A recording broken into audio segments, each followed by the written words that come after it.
2월 27일입니다.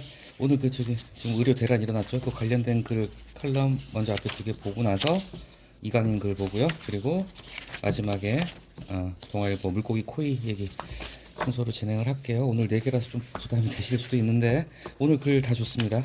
상당히 좋은 글들이에요. 이런 날이 있더라고요. 한 2개 더 있었는데 뭐 6개는 할 수가 없잖아요. 그래서 고르고 골랐습니다.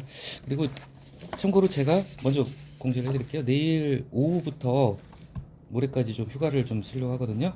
그래서 2월은 오늘까지만 할 것 같습니다. 3월부터 다시 하는 걸로 하고 있고요. 지금 이제 아침에 이렇게 쭉 보면은 모든 신문이 다 한마디씩은 다 하고 있어요. 지금 이게 좀 큰일이에요. 진짜 큰일입니다. 제가 가까운 지인 한 명 같은 경우도 부인이 큰 수술을 해야 되는데 날짜를 잡아놨는데 3월 초로 무기한 연기가 됐대요. 서울대병원. 예, 이게 지금 현실이 됐어요. 현실이. 이거 지금 이렇게 가다가 정말 큰일 날 것 같습니다. 그래서 지금 이 문제에 대한 해법을 갖다 각 언론사별로 다 한마디씩 하고 있어요. 지금 조금 차이는 있지만, 근데 제가 그동안 사실 요 어제랑 지난주까지 좀 앞에 고를 만한 글이 없었는데 오늘 마침 상당히 좋은 글이 2개가 실려서 오늘은 메인 이게 2개입니다. 뒤에 2개는 뭐 어렵지 않으니까 금방 볼 거고요. 이걸 2개를 메인으로 해서 보도록 하겠습니다. 자, 지금 요거 어떻게 돌아가는지는 다 지금 뭐 뉴스 보시고 계시죠? 지금 뉴스 헤드라인이 다 이겁니다, 지금. 예. 뒤에서 뒤에 한겨레 사설에서 우리가 보겠지만요. 이 의사들은요, 일반적인 직업하고 다르죠. 공공성이 굉장히 강한 직업이에요. 사람의 생명을 다루기 때문에. 그런데 참 이게 자신들의 요구 조건을 내거는 것도 당연히 이분들의 권리예요. 이분들도 월급 받는 사람들은 노동자예요, 쉽게 얘기하자면. 그렇죠? 이분들의 권리라면 권리일 수 있는 부분인데 국민들이 이제 피해를 보고 있다는 점 문제죠. 차이가 있다면 매경 칼럼은 개인의 차원에서 접근을 했어요. 죄책감이라고 들어가 있죠, 제목에. 읽어보셨으면 아시겠지만 개인의 문제로 접근했고, 한겨레는 이걸 이 의료체계 구조의 문제로 접근을 했습니다. 그래서 이래서 이 글 2개가 상당히 대비가 되면서 둘 다 설득력 있게 잘 쓴 글이라고 생각이 듭니다. 앞에 거 매경부터 볼게요.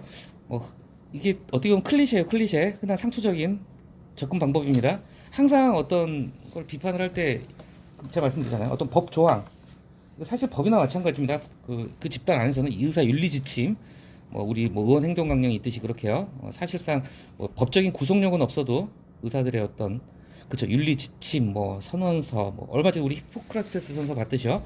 항상 이제 이걸로 이제 시작을 하는 게 어떤 상투적인 클리셰인데, 자, 의사의 본분.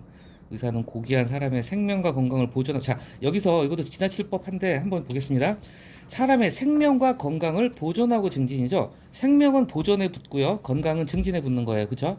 생명을 보존하고 건강을 증진하고, 그래야 말이 되잖아요. 생명을 증진한다? 생명을 증진하면 어떻게 진시황처럼 좀말 불로장생하는 거 아니잖아요. 그렇죠? 생명을 증진하는 거 아니고 건강을 보존한다 틀린 표현은 아니지만은 생명을 지키고 보존하고 건강을 증진하고 이렇게 목적어가 어디에 걸리는지 좀 보면 재밌을 것 같아요. 자, 이런 본분이 있는데 이 글이 상당히 잘 쓴 글이에요. 일단은 읽으시면서 느끼셨을 거예요. 읽어보셨죠? 굉장히 매끄럽게 잘 이어간 이런 글이 굉장히 훌륭한 글입니다. 자, 본인이 읽어봤어요. 이 기자가 읽어보니까 궁금해졌어요. 뭐가 궁금해졌나? 자, 지금 이 중간에 나오죠? 지금 이게 몸에 복수 차면은 이거 사실 이거 거의 잘못하면 죽습니다, 이거. 근데 복수 빼줄 의사가 발길을 돌렸대요. 돌아가신 분도 있어요. 자, 여기서 신중하게 글을 쓸 때 접근하는 기법 중에 하나가 뭐냐면, 자, 끝내 숨지고 말았다 뒤에 뭐라고 나왔죠? 그의 죽음이, 자, 돌아가신 분, 그 사람의 죽음이 이 파업 때문인지는 유보를 한 거예요. 이거 파업도 아니라 단정지으면 안 되는 거예요. 솔직히 다른 이유로 돌아가셨을 수도 있으니까 이거 그러니까 비난을 하더라도 이런 거 단정지어서 그냥 이 사람들 무조건 악마하면 안 되고 일단 빠져나갈 여지는 둬야 되는 거예요. 이게 글을 쓸 때 이게 어떻게 보면은 좀 명예훼손을 피해가는 부분도 있고, 개인적인 경험인데 8대 의회 때 5분 자해벌이나 성명서가 굉장히 진짜 싸나운 글들을 지금 제가 이제 초안을 많이 썼는데, 이제 우리 관내 어떤 특정 어떤 직능 단체라고 할게요. 그냥 어떤 직능 단체하고 의회하고 싸움이 붙었어요. 그때 제가 진짜 몇 번을 검토했는지 몰라요. 이게 잘못하면 그쪽에서 걸고 넘어지면은, 죄송한데 문 좀 닫아주시겠습니까? 잘못하면 그쪽에서 걸고 넘어지면 이게 이제 시비 소지가 되면은 저까지 휘말려 들잖아요. 그러니까 제가 굉장히 조심해서 그때 제가 이런 걸 좀 고민을 했어요. 어떻게 하면 빠져나갈 구멍을 넣어놓을까? 나중에 책임 안 지려면. 그래서 이 글 같은 경우도 이 글 칼럼 보고 의사가 나중에 시비를 걸겠습니까만은 그래도 살짝의 조심성, 신중한 여지 남겨놔요. 조사해봐야 알겠지만 그래도 어쨌건 이 대란 속에서 또 이런 일이 벌어질까봐 두렵다. 자, 한낱 휴지 조각, 많이 쓰는 상투적인 표현이죠. 한낱 휴지 쪽이 아닌 이상 너네 죄책감 느끼니? 과연 느낄까 하고 이제 의문을 던졌죠. 자, 그 다음 단락 세 번째 단락 그러나로 시작하는데 이 글은 재밌는 게요. 항상 우리가 어떤 글을 볼 때는 단락과 단락을 이어주는 접속사, 접속 어구를 봐야 된다고 말씀드렸잖아요. 그러나를 되풀이하면서 지금 글을 이어가고 있어요. 상당히 재밌는 구조입니다. 그러나 또 근데 또 그러나 계속 반전 해가면서 가고 있어요. 뒤에 그러나 또 나와요. 그러나 자 지금 얘네들한테 그게 안 느껴진다는 거예요. 그 이유가 뭐냐? 이 단락이 상당히 잘 쓴 단락입니다. 뭐냐면은 집단하고 개인을 놓고 그 본질을 본 거예요. 이거 정말 맞는 말이고 공감하실 거예요. 우리가 사람은요 그런 말 있어요. 이건 뭐 제가 어서 주워 들은 얘기인데 제복을 입혀놓으면요 비리비리하는 사람도 엄청 용감해집니다. 제복 입혀놓으면은. 예. 그리고 또 제복의 힘이 그거예요. 집단의 결속력, 단합력. 제복을 입혀놓은 사람은 뭐 무적이 됩니다 원래. 그 해병대들도 그래요. 걔는 해병대 옷 해병대 나오신 분 없죠? 아무튼 예. 뭐 해병대 나쁘게 얘기한 건 아니에요. 옛날 해병대들이 좀 곤조 부리고 했으니까 얘기한 거예요. 그게 이유가 뭐냐면 이 집단 의식이라는 게 무섭다는 거예요. 자 중간 이제 한 문장 보겠습니다. 인간은 집단에 대한 소속감이 강해질수록 자기 정체성을 잃는다는 거예요. 집단에 휩쓸려 간다는 거죠. 그렇죠? 못된 행동을 하더라도 내 책임이 아니야. 이건 우리 집단의 책임으로 무의식 중에 돌릴 수 있단 말이에요. 전가를 할 수가 있단 말이에요. 그렇기 때문에 이게 대표적인 게 뭘까요? 집단하고 개인의 문제가 역사 속에서 나치 독일이 그랬잖아요. 독일 사람들 원래 독일 게르만족의 그 천성이 굉장히 점잖은 민족이에요. 상당히 독일 사람들이 악마가 아니에요 절대. 근데 왜 그런 악마 짓을 저지르냐면 그때 그냥 집단적으로 그냥 히틀러에 그냥 취한 거예요. 그냥 단체로 그냥 어떻게 보면은 뭐에 씌인 거죠. 집단에 속하게 되면 거리낌 없이 그냥 못된 짓을 다 할 수 있다는 거죠.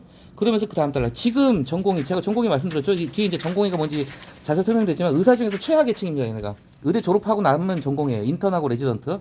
얘네들은 사실상 저기 의대 교수들 노예입니다. 노예. 좀 불쌍해 애들 진짜로. 뒤에 나오지 뭐 88시간 그런데 제가 알기로는 88시간 아니라 주 한 150시간 일해요. 얘네 진짜로.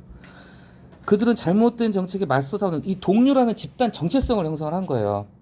그렇죠? 그리고 이 상태에서 이렇게 집단의 힘이 무서운 게 뭐냐? 거기서 개인의 양심을 주장 못 합니다. 거기서 빠져나오면은 아유, 그 왕따 그 순간에 왕따 되는 거예요. 그죠? 그러니까 이렇게 휩쓸려 가면 나 혼자서 양심 못 지키는 거예요. 정말로. 그러니까 개인적 정체성이 잠깐 마비된다는 거예요. 이 사람들이 다 나쁜 사람들은 아닐 거예요. 의사가. 나쁜 새끼들도 있지만 잠깐 마비되고 이 죄책감을 지울 수 있다는 거죠. 또 그러나가 나옵니다. 그러나 지금은 그럴 수 있어 너네. 근데 자, 이 글은 또 시간적인 흐름을 보낸 거야. 너네가 지금 아직은 혈기왕성한 나이. 전공이 그러면 되게 얘는 20대 후반에서 30대 초반 애들이거든요. 요즘 말하는 또 MZ세대 그 성향하고 맞물려 있다는 부분도 그런 분석의 사설도 봤어요. 그러니까 요즘 MZ세대 의사들, 지금의 의사들은 이제 90년대, 00년대 이런 애들이잖아요. 지극히 개인주의적이고 어떤 공동체 정신이 결여된 애들이란 말이에요. 그리고 좀 이기주의가 강한 애들이기 때문에 그런 걸로 분석한 칼럼도 어제 오늘 제가 봤습니다. 자, 근데 너네 시간 들고 나면 니네도 결국 나이 먹을 거 아니냐. 나중에 너네 후회한다 그 얘기 하는 거예요. 그쵸? 너네 그 죄책감 나중에 안 느낄 것 같아? 물론 개인차는 있을 것이다. 그러니까 이 글도 여러 가지 잘 쓴 게 이게 그 얘기예요. 나쁜 놈은 끝까지 나쁜 놈입니다.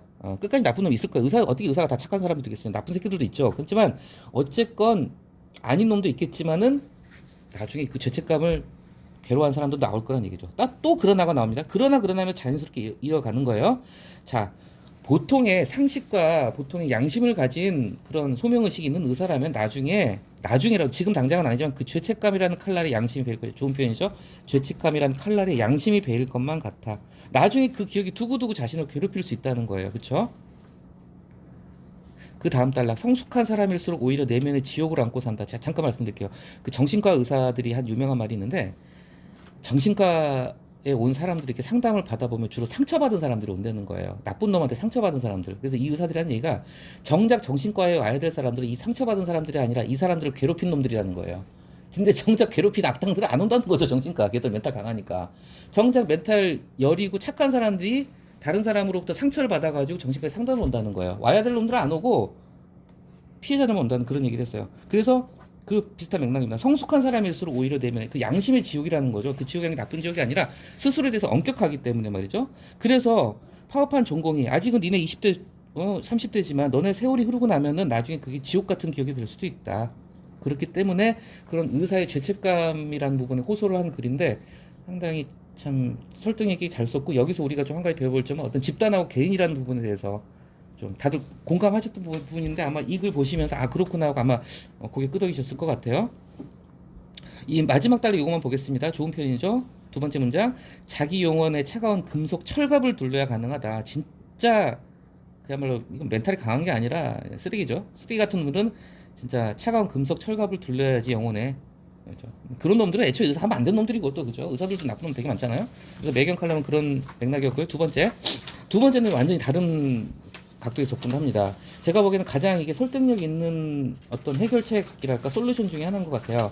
이 공공의료 강화 방안을 얘기를 했습니다. 그래서 이 글은 읽어보셨겠지만 본질은 뭐냐면 지금 의료 서비스라는 건 어떻게 보면 공공재거든요. 공공재. 근데 우리나라는 비교적 의료보험 체계가 굉장히 잘 됐기 때문에 우리가 병원 되게 싸게 이용하는 거예요. 뭐 얘기 많이 들으셨죠? 미국 같은데 장기 뭐 진짜 뭐 이민이나 뭐 몇 달 여행 가는 사람들, 남미 같은데 여행 가는 사람들 맹장 띄고 가는 사람들도 있어요. 요즘도 그러나 모르겠는데 왜냐면 미국에서 맹장 수술 받으면 뭐 1,000만 원 나온다, 2천만 원. 우리나라는 뭐 몇십만 원이면 해결되지만 보험 처리하면은. 그래서 미국이나 외국 같은 경우는 이 공공의료 서비스만큼은 북유럽 다음으로 우리나라가 잘 돼 있는 것 같아요. 그런데 의료 체계가 잘 돼 있지만 그걸 좀 더 공공성을 강화하자는 그런 맥락의 글입니다. 한겨레 나온 글이에요. 그래서 이건 구조적인 접근입니다. 제목이 정답이 나왔죠. 늘려봤자 늘리는 게 정답이 아니라는 거예요. 늘려도 얘네 나중에 또 그런 짓을 할 수도 있어. 그러니까 구조적으로 뭔가 우리가 틀을 짜야 된다. 그런 얘기를 하는 겁니다. 참고로 이런 것도 유심히 보시면 좋아요. 이서영이라는 분이 썼죠. 인도주의 실천 의사협의회 기획국장 그리고 괄호치기 의사라고 썼죠. 이 괄호를 넣어가지고 좀 더 그게 설득력을 가한 거예요. 의사가 한 얘기야. 너네랑 같은 의사가 한 얘기야. 그 소리예요 지금. 자, 첫 번째 단락은 지금 앞에서 나왔던 거죠. 지금 이제 큰일 났습니다. 이거 길어지면 정말 큰일이에요. 점차 심각해지는 양상이다. 그다음 두 번째. 전공의. 자, 그럼 전공의가 지금 문제인데 지금 여기 이 파업을 주도한 사람들 전공의예요. 지금 대학병원에 저기 머리 희끗하신 분들은 이렇게 직접적으로 그러진 않는 것 같아요. 이제 전공의들이 지금 근데 전공의들이 없으면 병원이 굴러가지 않는다는 얘기를 하는 거예요. 엄청난 파괴력을 몰고 온 걸까?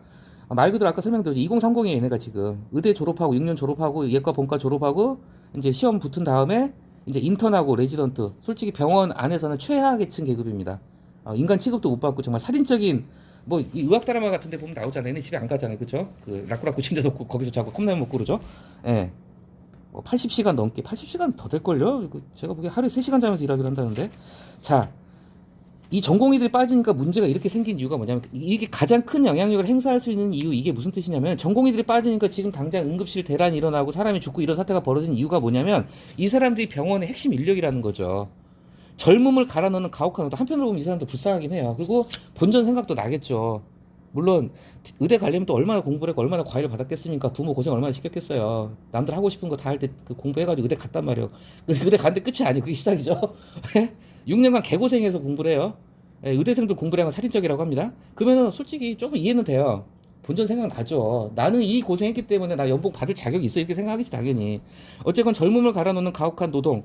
그래서 저 이것도 의미심장하게 봐야 됩니다. 이런 노동 착취가 바로 대형병원 돈 엄청나게 벌잖아요. 그 대형병원이 벌어들이는 이익의 바탕이 된다. 어떤 구조적인 문제 접근이 조금씩 여기서 나오기 시작합니다. 자, 그 다음 단락에서 자, 뭐 다 알겠지만 정부가 2,000명을 확 늘린다고 하니까 이제 지금 난리가 쳤어요. 그런데 여기서 주목해야 할 부분이 뭐냐면 우리가 다른 기사나 칼럼에서 보기 힘든 부분인데 이 단락을 좀 주목해 보셔야 돼요. 얘들도 지금 힘들게 일을 하잖아요. 노동 조건 개선도 지금 요구를 하는 부분이 있어요. 응? 그러면은 얘들이 좀 인간다운 삶을 살게 해주려면은 대형 병원들이 전공의가 참 써먹기 좋은 애들이거든요. 인턴 레지던트 거치지 않으면 정식 의사가 못 되니까 얘들은 노예나 마찬가지예요. 대학원생들 교수들 밑에서 개고생한 석사, 박사과정 대학원생들하고 똑같은 입장이란 말이죠. 그러면은 얘들을 인간적으로 처우하려면은 대형 병원들이 정규직 전문의를 고용을 늘리면 되잖아요. 그러면은 일손은 얘들한테만 전공의한테 의존하지 않아도 되고 병원이 굴러가겠죠. 근데 대형 병원들이 안 그런단 말이에요. 손쉽게 값싸게 써먹을 수 있는 인력을 먼저 써먹는다는 거죠.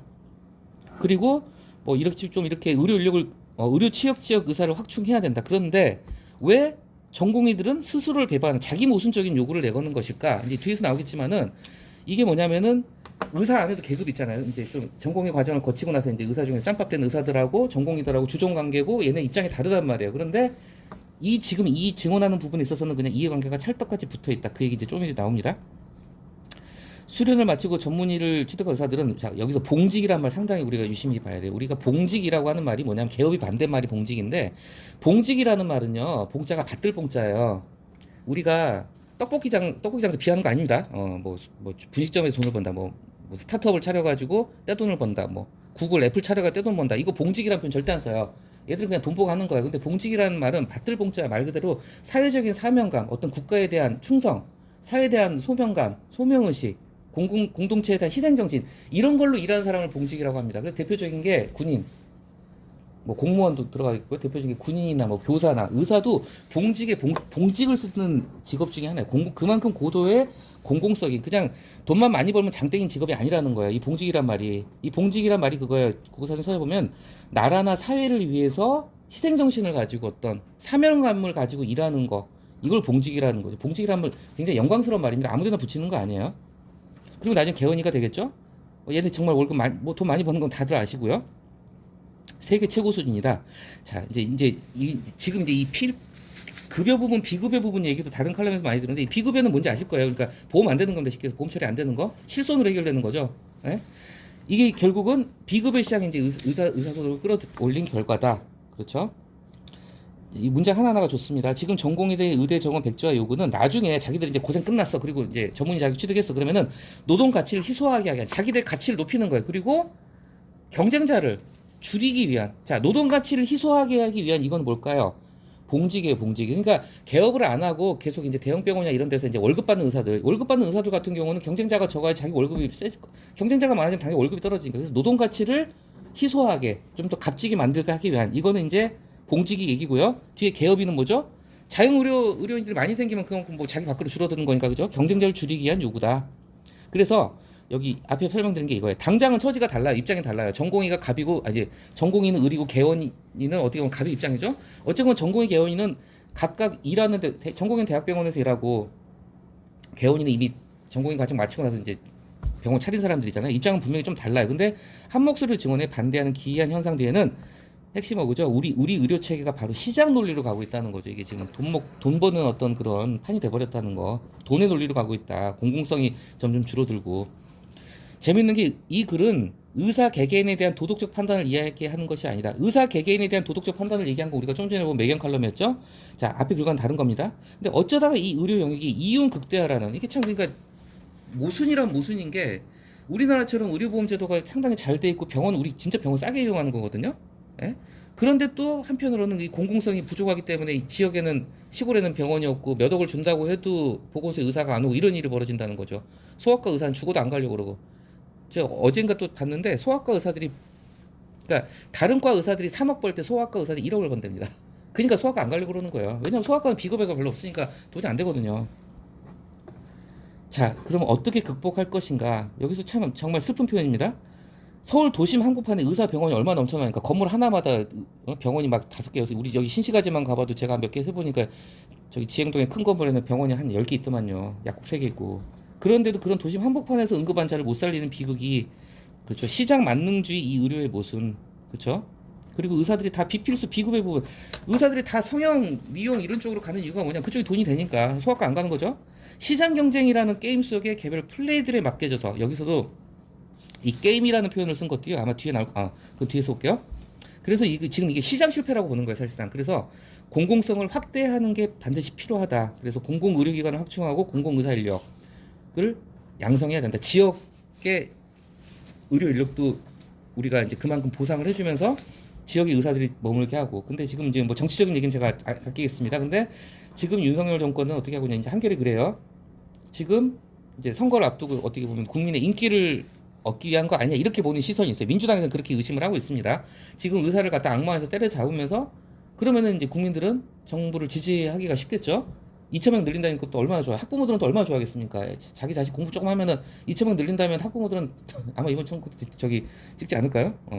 아무래도 그렇죠. 여러 가지 면에서 지금 솔직히 약간 비아냥거리는 표현으로 얘기를 한다면요. 제 표현 아니면 비아냥거리면서 이제 진보 진영에서 뭐라고 얘기를 하고 있냐면은 지금 2,000명 증원을 갖다 던져놓고 지금 지지율 재미를 보고 있다는 얘기를 많이 하고 있어요. 그래서 그렇죠? 자, 지금 정부는 오로지 숫자 늘리는 것에만 몰두하고 있을 뿐이지 중요한 건 뭐다? 시장주의적이고 경쟁적인 의료 체계를 개혁해야 된다 이 얘기를 하고 있는 겁니다. 그렇죠? 자, 그 다음 단락.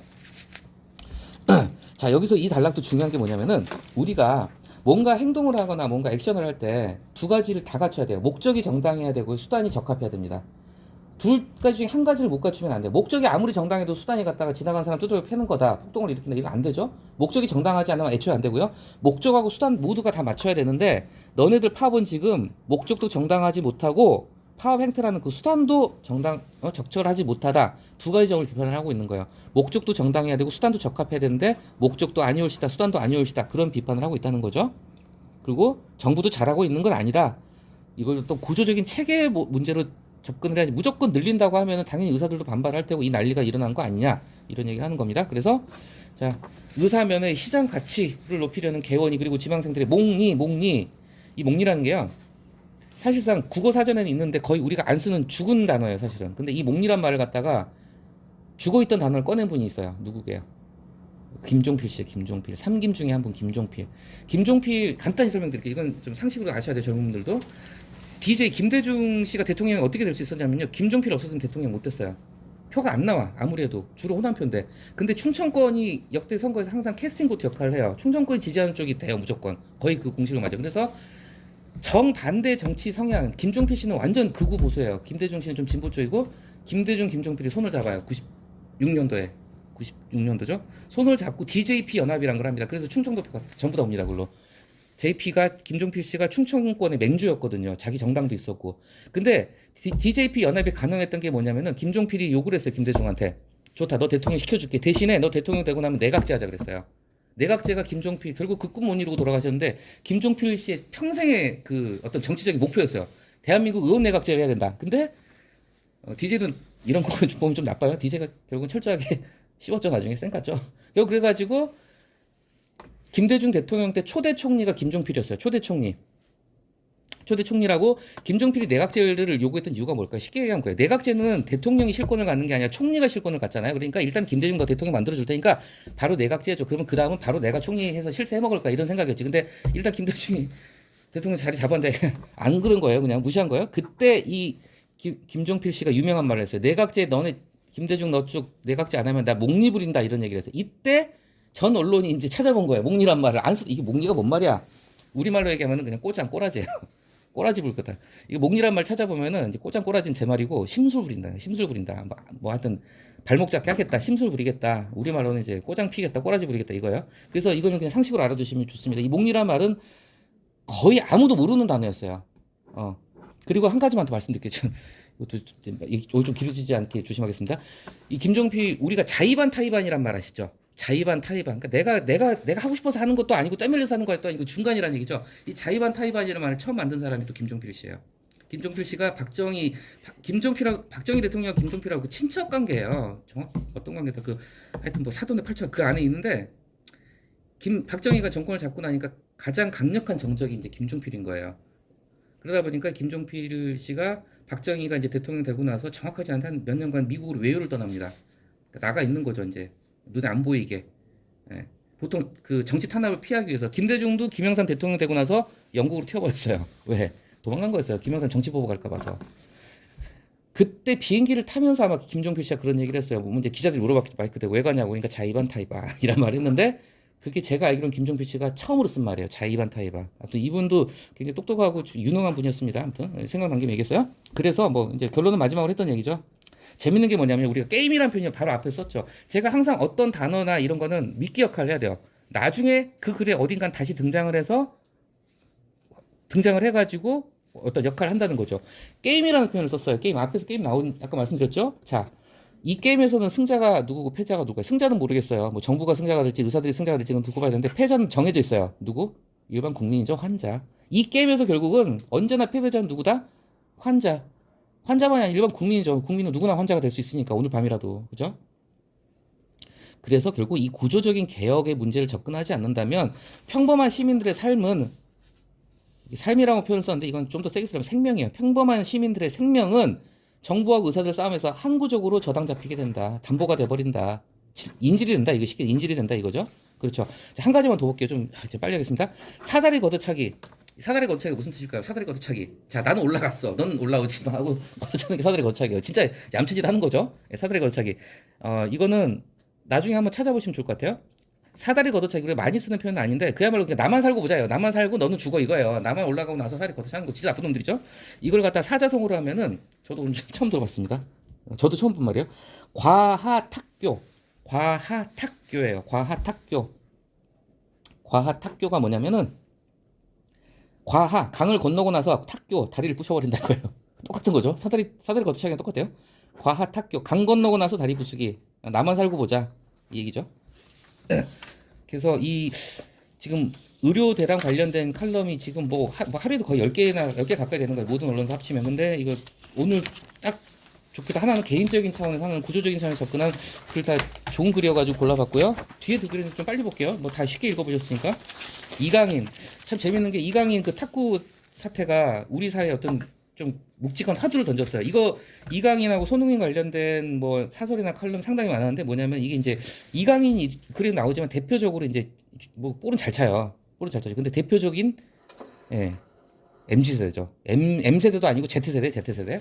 근데 이 Z세대의 어떤 성향, 개인주의적이고 어떤 조직을 생각 안 하는 그런 돌출 행동이 드러났기 때문에 이번에 손흥민을 응원하는 사람, 이강인 응원하는 사람 이렇게 막 싸우기도 하고 그랬다죠. 이제 그걸 얘기를 한 건데 읽어보셨을 테니까 뭐 이거는 그냥 보겠습니다. 가장 좋은 게 뭐냐면은 말씀드렸죠. 비슷한 케이스를 찾는 거예요. 이 조영래 기자라는 분도 아마 찾아봤을 거예요. 인터넷 막 뒤져봤을 거예요. 이제 이번에 저기 탁구 사태하고 비슷한 게 뭐가 있었지? 찾아보니까 전 축구는 잘 모르는데 뭐 스페인의 라모스라는 애가 뭐 이런 짓을 했나 봐요. 참고로 얘기하자면은 레알 마드리드, 바르셀로나 이거는 같은 스페인 안에 있는 구단들입니다. 근데 왼수지간이에요. 레알 마드리드하고 바르셀로나가 축구하면은 진짜 전쟁이라고 합니다, 진짜로. 근데 이때 이제 막 이제 못된 짓을 한 거예요, 막. 그래가지고 뭐 했던데 이제 엄청 욕을 먹은 거죠. 이제 엄청 욕, 제정신이냐, 퇴출시켜야 된다. 결국은 공개적으로 사과를 했다고 그러죠. 자, 그리고 이제 이강인 얘기를 합니다. 일각에서는 스페인에서 자란 이강인 선수 그리고 뭐 손흥민 아버지 아시죠? 손정웅 씨인가요? 손흥정 씨인가요? 이름 헷갈리네. 그 엄격한 아버지 밑에서 자란 손흥민과의 어떤 문화 차이를 얘기를 한다. 근데 꼭 그렇게만 볼 건 아니라는 얘기를 하면서 이제 이걸 갖다가 어떻게 하냐면 이제 팀워크의 얘기를 이제 끌어가는 겁니다. 다 읽어보셨을 테니까요.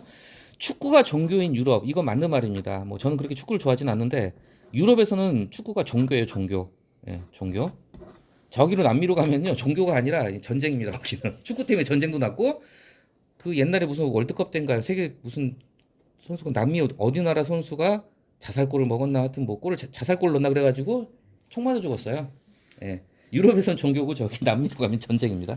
예. 더비 이 더비라는 단어도 한번 제가 한번 찾아봐서 저도 몰라가지고 더비 뜻이 뒤에 바로 나옵니다. 지역 라이벌전을 우리가 더비라고 보시면 돼요. 지역 라이벌전. 뭐 우리도 보면 옛날에 우리나라 축구 보면은 수원 삼성하고 수원하고 서울이 이제 대표적인 그 더비라고 할 수 있겠죠. 지역 라이벌전. 뭐 야구로 치면 LG하고 두산 이런 거죠. 뭐 지역 라이벌전. 그래서 하여튼 그냥 보시고요. 자, 그러면서 이제 퍼거슨 감독 얘기를 합니다. 이 퍼거슨 감독은 뭐 저도 잘은 모르지만 굉장히 이제 그 신화적인 존재예요. 그리고 엄청난 카리스마로 정말 맨체스터 유나이티드의 전성기를 이끌었던 읽어보셨겠지만 그 막 베컴도 말썽쟁이고 온갖 말썽쟁이들 이거 저기 뭐야 엄청난 연봉을 받는 축구 선수들은요 이거 모아놓고 통제하는 거 엄청 힘들 거예요. 말 듣겠어요? 말 안 듣습니다. 얘네 가진 게 돈밖에 없는 애들이고 말 안 듣죠. 근데 엄청난 카리스마를 잡았다는 거예요. 이 베컴 빡빡머리. 근데 여기서 한 가지요. 조선일보 오게티 오늘 제가 하나 발견했습니다. 유명한 일화라는 얘기가 있죠. 이거요. 저도 오늘 알았습니다. 일화 제가 한번 찾아봤어요. 일화의 국어사전적인 뜻을 보면 뭐라고 돼 있냐면 세상에 널리 알려지지 않은 이야기라고 돼 있어요. 세상에 널리 알려지지 않은 이야기. 그러면 유명한 일화 그러면 이 자체가 모순이죠. 세상에 널리 알려지지 않은 이야기인데 어떻게 유명할 수가 있어요. 그죠? 예. 유명한 일화. 이것도 그냥 상식 삼아 보시면 될 것 같아요. 일화. 이게 찾아보면은 널리 알려지지 않은 이야기를 갖다 일화라고 해요. 근데 유명한 일화 그러니까 이런 거는 어떻게 보면 조선일보도 찾지 못한 걸 제가 찾았습니다. 그래서 베컴이 모이칸 머리 뭐 뿌리고 나가니까 머리 밀어버렸죠. 그 다음 달라고 또 어떤 감독은 스마트폰 못 쓰게 하고 피자 탄산음료 못 먹게 과일 주스도 못 먹게 하고 어떤 이런 게 그러니까 조선일보 다운 거예요. 조선일보는 약간 이런 좀 꼰대 문화를 아직까지 좋아하는 신문입니다. 그러다 보니까 팀워크라는 걸 강조하는 글을 썼죠. 그래서 이제 마지막 단락 뭐 보신 것처럼 지금 현재 기업에서도 이 기업만이 아니에요. 우리도 그래요. 우리도 뭐 이강인처럼 재능이 뛰어난 건 인지는 모르겠는데 정말 자기중심적인 직원들이 이제 많이 들어오니까 좀 골치 아프다는 얘기가 많이 여기서 들립니다. 어쨌건 그래서 이 글은 한번 가볍게 읽어보시는 걸로 길게는 안 다뤄도 될 것 같습니다. 예. 그 다음 글은 뭐냐면 이 다음 글도 우리가 이 김예지 국회의원 한번 다뤄봤던 것 같아요. 그죠? 시각장애인 안내견 조이 얘기 좀 감동적인 글입니다. 처에 다운표 들어갔죠. 그냥이 중요해. 그냥 너 딴 거 하지 마 이거야. 그냥 너는 그냥 존재 자체로 끝이야. 이런 뜻이에요. 굉장히 서글픈 단어입니다. 이거 그냥 딴 거 안 해도 돼. 몸도 불편하신데 그냥 그냥 들어간 말이 아니에요. 그냥 김혜지 의원님은 안 내겨놓고 그렇게 돌아다니는 것만으로도 큰일을 하는 겁니다. 상징적인 역할만 해주세요. 그런 거. 이거 굉장히 좀 자존심 상하고 기분 나쁜 표현이죠. 이 김혜지 비례라고 말씀드렸어요. 시각장애인 국회의원께서 이제 뭐 이 얘기를 공개를 했는데 대놓고 현역 의원들이 그랬다는 거예요. 너는 그냥 적당한 들러리야, 구색가축이야, 그냥 병풍이나 서다가. 자, 그런데 이 김혜지 의원님 저번에도 우리가 좀 이렇게 좋은 사례를 하나 살펴봤는데 여기서 또 감동이죠. 세 번째 단락에서 보면은 민주주의와 정치를 움직이는 힘, 바른 앞에 제가 바른이란 말을 쓰고 싶어요. 못된 힘이 아니라 바른, 올바른 힘은 뭐냐? 언어다, 언어. 그렇죠? 근데 그 언어라는 것도 못된 단어가 아니라 올바른 언어겠죠. 하여튼 좋은 말로 정말 정치를 하는 사람으로서 두각을 나타냈다. 두각은 머리 두자의 뿔각자입니다. 머리 뿔난 걸 얘기하는 거예요. 보통 머리 뿔났다 그러면 나쁘다 악마를 떠올리는데 이 두각은 좋은 의미로 쓰이죠. 머리에 뿔을 두각이라고 합니다. 그 다음에 에피소드 읽어보셨죠? 장애를 앓고 있다가 맞을까요? 한동훈이 맞췄다고 합니다. 그렇죠. 장애인은 정체성으로 있는 것이 병처럼 앓는 것이 아니다. 그래서 정말 이분께서 또 잔잔한 감동을 주셨죠. 그렇죠. 여의도식 문법 가지고 그냥 막 그렇게 말 폭탄하고 이러면 안 된다는 거 얘기를 하죠. 여기서 따옴표. 은유나 직유를 사용하고 살 때 원관념과 보조관념에 본인의 이름을 넣어달라. 그래서 기분이 나쁘지 않다면 써도 되지만 기분이 껄끄러면 절대. 이게 좀 말을 너무 좀 어렵게 썼는데 이게 무슨 소리냐면 이런 뜻이에요. 예를 들면 이런 거예요. 은유나 직유가 뭐냐면은 쉽게 상대방을 욕하고 싶을 때라는 얘기예요. 욕하고 싶을 때 이제 뒤에 우리가 개새끼를 볼 겁니다. 죄송합니다. 개새끼를 볼 건데 뭔가 상대방한테 대해서 좀 뭔가 안 좋은 표현을 갖다 빗대서 상대를 욕하고 싶을 때 그걸 갖다 자기한테 한번 투영해 보란 말이에요. 예를 들면 개새끼 같은 기무, 그럼 기분이 좋겠어요? 안 좋겠죠?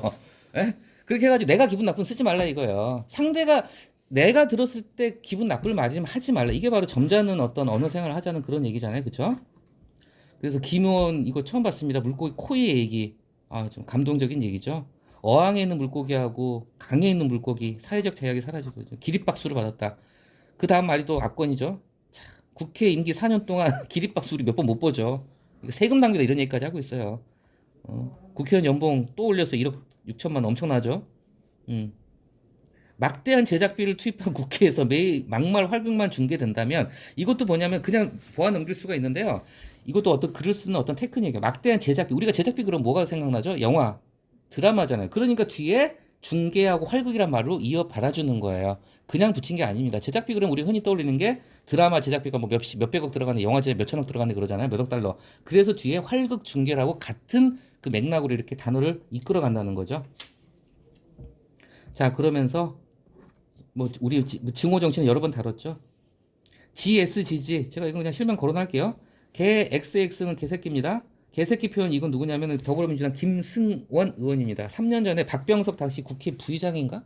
의장인가? 국회 부의장한테 비난하는 말 갖다가 뭐 페북인지 트위터에 올렸는데 차마 이제 점잖은 국회의원 양반인데 개새끼라고 한글로는 못 쓰고 GSGG라고 쓴 거예요. 근데 GSGG라고 써놓으니까 이제 기자들이 보고 캡처하고 난리가 났죠. 이거 개새끼다 그러니까 이게 또 아니래요. 또 뭐 이게 무슨 장자크 루소의 뭐 제너럴 윌리다 뭐 이런 말도 안 되는 비난 변명을 하다가 나중에는 결국은 백기 들었습니다. 나중에 가서 사과했어요.